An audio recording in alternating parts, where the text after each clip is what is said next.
What's going on, everybody? I'm back with another video, and today's video is going to be using keyframe, which is a great way to create these professional level illustrations for your team, for your players, and produce high quality content for whoever you're producing content for. But today's video is going to be about Burnley and Manchester City and how they break down and control the game against Burnley's 4-4-2 formation. So now before we start, let's get it right into it with the tactical board. I'll show you some few things on there, the movements of the players and where they create space, how they create space from Manchester City against the 4-4-2 defensive structure from Burnley. So I'll play that now.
What's going on, everybody? I hope you enjoyed that little clip. So now let's break it down right into it. So first, starting in the first third of the field for Manchester City, when they did use Ederson in their build-up phase, in their first third, they had Laporte occupy the wide areas because he's left-footed, so playing on the left side is a huge advantage for Manchester City. And Cancelo, he started in the wide area, but as Manchester City did not use their initial build-up phase with Ederson very much because Burnley sat deeper most of the game, this wasn't very common. So sometimes Cancelo would just drop right in as an inverted fullback right away, as progression up the field was very easy. But looking at Burnley right away, we see their two strikers responsible for Rodri, and sometimes they would step out to press one of the central defenders with the wide midfielders, but we'll get into that later on. So right away, in the first third of the field, Manchester City created a numerical advantage 4 versus 2. And although they didn't have to use this, that's why it's a bit narrow and they're not oriented more towards the half spaces because they didn't have to use this. It was still there and easily as moving a few yards one way. If Burnley pressed, they would be able to take advantage of this. So moving on to the next picture, we're moving up the field now.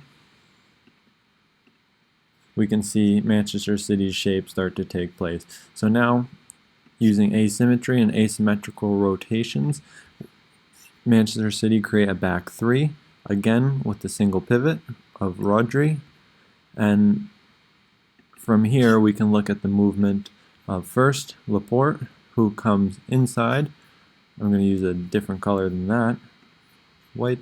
So coming inside, Rodri would occupy the half space most of the time, or Laporte would occupy the deeper half space most of the time as a third central defender, while Rodri was the holding midfielder, and he played between the two strikers to pin them or affect their movement to create space elsewhere.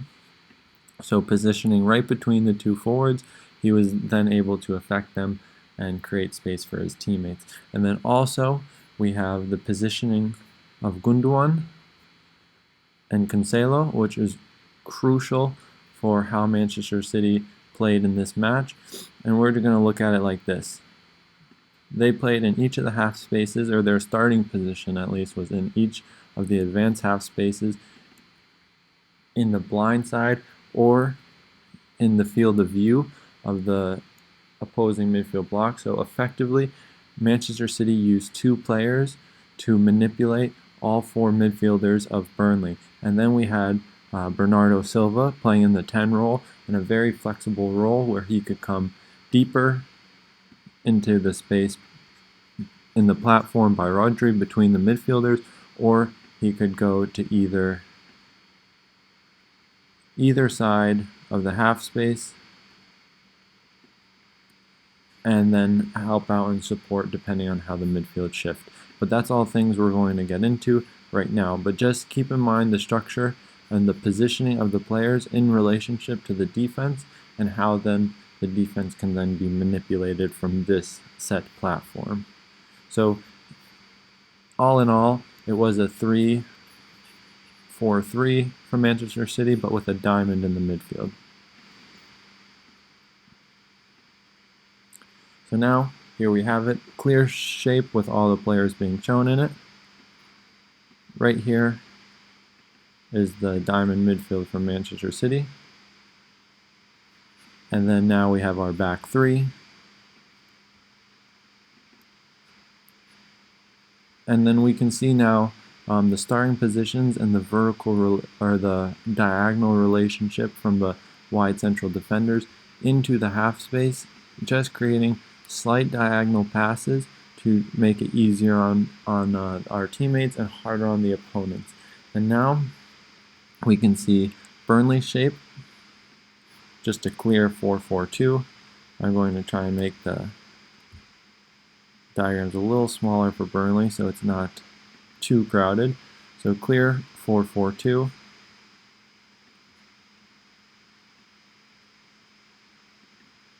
And there's just the midfield shape with the forwards. So now from here, we have the starting shape. Just wanted to show you that quickly. So now we take a look at the clear starting positions of the 3 attacking midfielders and Rodri. They're all playing between opponents. So by playing between opponents with a back 3, it facilitates a high level of positional fluidity. And what this means is that when Laporte will drive forward into the half space, it gives the defender the cue to go and press and the team to shift over. But then when this happens, the wide area will be vacated because we still have our high and wide wingers, which will allow Gundogan to come in the wide area. And then, so that was their main source of wide progression for Manchester City. And then when the other form of progression we'll look at is through the center area, through third man movements, or just creating positional superiority around the 10 or the 8s and the half spaces. So with this, Cancelo would drop deeper, which would effectively pull the midfield to one side and draw the Burnley presence towards him, which would then create an imbalance in the team with an asymmetric box shape, which we will see in a minute, and then they would be able to exploit the space in behind. Or sometimes, if the midfield didn't overcompensate, Cancelo would just exploit the space in front of the midfield block.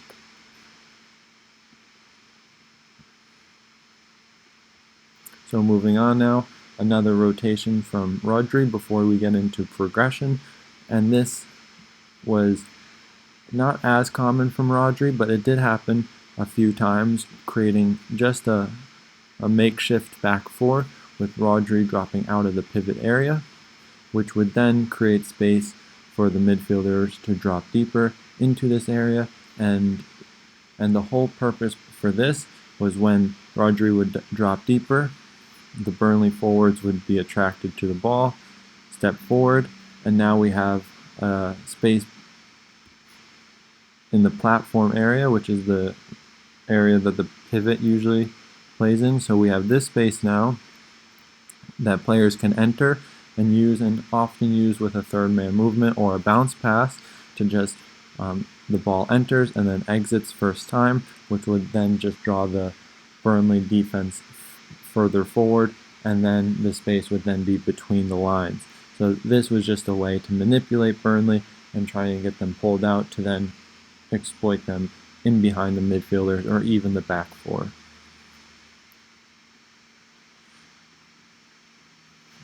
But then one last thing about this is we have Laporte's positioning. So he would almost play as a fullback, a deep fullback with John Stones on either side. So just want to make that clear. With Rodri dropping deeper, but as soon as Rodri goes forwards, they would create the back three again. So now we have a different shape. Looking at central progression now is when we have Manchester City's back three, and now Cancelo is in front of the midfield line. So we have formed a double pivot, and now what this does to Burnley's forwards is it makes them more occupied by the double pivot now. So now instead of controlling just Rodri, they have to control Cancelo and Rodri by using their cover shadows, making them less likely to press. But by using the cover shadow, it also gives them the opportunity to try and exploit positional superiority by taking away two players from City by just the one man. But then now we see the spatial orientation from Burnley's midfield and how they're drawn towards the ball, especially when there's two holding midfielders and Cancelo is in front in the field of view of the Burnley midfielders. So they have more attention to what's in front of them and what's between the lines, which is where City want to end up.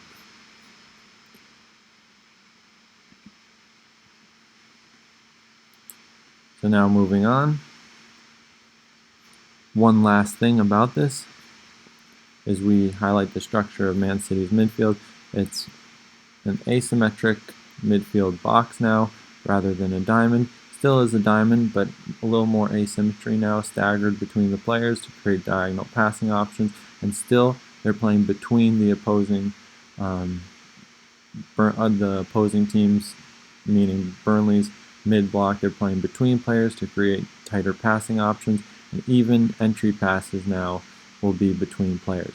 But continuing on with this, one of the good things about Manchester City's diamond is when Cancelo would drop deeper, Bernardo Silva would have the freedom to try and exploit the 10 area, or he would have the freedom to go into the half space if he could receive a pass and create better connections. And same with Gundogan. Gundogan could most of the time shift with his midfielders, or he could hold his position and exploit space and find himself in good moments because of his lack of movement, which is also a key concept in the circulation phase of possession. So now we'll see how Burnley get exploited. So the Burnley midfielders are still oriented around the double pivot, which creates the possibility to use blindside movements between the lines. So now the ball was circulated back and Burnley stepped out to press. And we see the positioning of Cancelo occupying two Burnley players. The forwards decide to go and press. I'll do that in red because Burnley's red. Burnley forwards cut the field in half, try and pin Manchester City to one side, but we have here Bernardo Silva creating positional superiority against the Burnley midfielders who, although they maintain their horizontal compactness, Manchester City still exploit this because of their positioning, and they take advantage of the Burnley shifting to then go and press. So by overloading and decreasing the distance between the players, Bernardo Silva can find space between the lines to exploit and go further forward. So then here he takes his touch back, and now going forward we now have Gundogan and we have our Gabriel Jesus and our two wingers further ahead of the ball to progress the play. So that was a third man movement or positional superiority to create progression through the mid block, and now we have our wide area progression. So again, we have our back three. in our diamond midfield shape. So now the keys to look for is when the central defenders from City jump with the ball and look to penetrate via dribbling. We have our wide midfielder of Burnley stepping out to press. We have our two Burnley forwards, one cutting off the circulation pass while one occupies the holding midfielder. And then we have the other three midfielders shifting with the press of the player attracted to the ball. But this leaves the space between the outside midfielder and the outside fullback on the strong side gets separated because Sterling is pinning the fullback while Laporte is attracting the press into a higher area up the field, giving Gundogan more space to move into the wide area and more time and space to then progress the ball. So here we have the result is Sterling pinning the fullback, Gundogan with time and space, and then because of the diamond shape, City always have two players in advanced areas occupying multiple Burnley defenders, which creates a positive option going forward to then continue the attack. So now, just again, the last picture of Manchester City, and this is them taking advantage of space in front of the Burnley defensive block through Cancelo, dropping deeper now, and now from here he has the option to play diagonal passes, attract the Burnley defense further forward, or play into wide areas to take advantage of qualitative superiority. But just another example, and their game was very fluid, so they used many different concepts to create these progressive moments and positional or numerical superiority within the game. So those are the clips I wanted to look at, and then now the final clip is just them in the low block, attacking the low block I should say, and their rest defense on how they control the game in a progressive area against Burnley's low block to control against the counter-attack or offensive transition. So they have Rodri, the holding midfielder, Cancelo playing deeper, and Laporte now jumps. And this changed with Cancelo going forward or Laporte dropping deeper, but Rodri was consistent, and then they still have Stones and Diaz in behind to support them against the two or lone striker further up the field. So just wanted to take 1 second to mention the rest defense, and the rest defense has looked very, very flexible, so it does change based on the numbers and where the space is and what concept they're using going forward. But just want to make a note, I hope you guys enjoyed the video.